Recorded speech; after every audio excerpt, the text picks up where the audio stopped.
Happy Women's Day to everyone. आं गासैबो मुलुगनि आइजोफोरखौ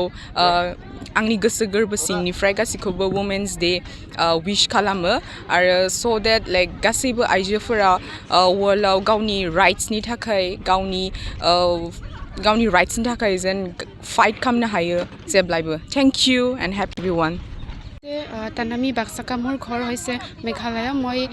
নেৰচন এনজিঅ'ত ইয়াতে ইণ্টাৰ্ণশ্বিপ কৰি আছোঁ ইয়াতে মই ওমেন্স ডে'ত ভাগ ল'ব পাই বহুত হেপ্পী আৰু সকলোৱে যাতে ইয়াতে আহি পেলাই যাতে এনজয় কৰিব পাৰে আৰু বহুত কিছুমান শিকিব পাৰে ওমেন্স ডে'ৰ বিষয়ে চ' that's it thank you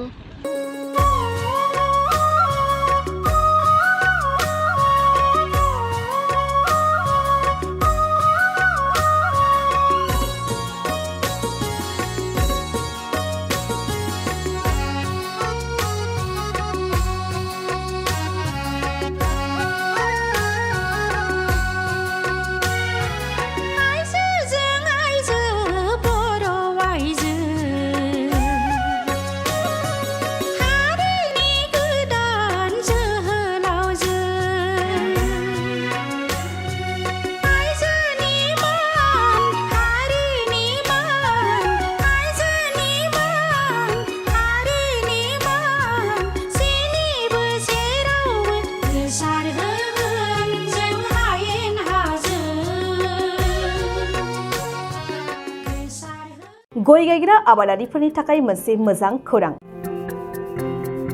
Thapa नार्सारियाव मोननो हागोन जाखांफु लाइमोनफोरजों बानायजानाय हाजो आरो हायेनावबो गायजानाय अर्गेनिक गय फुलि थापा नार्सारियाव अर्गेनिक आदबजों बानायजानाय मोजाङैनो खिलिखांनाय गासै 20,000सो गेरेमसा गय फुलिफोर दं बारा नङा फांसेयाव 60 रां होनानैनो नोंथांमोना गय फुलिखौ बायना लांनो हागोन बुरजा लाङोब्ला खमायनायनि सुबिदाबो मोननो हागोन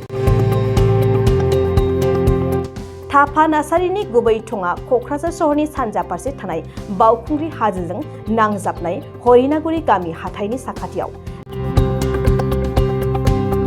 बे अर्गेनिक गय फुलिफोरखौ लांफैनोब्ला नोंथाङा 8011837272 नङाब्ला 9707460226 जानबुं अनजिमायाव थोंजोङै जगाजग खालामहरनो हागोन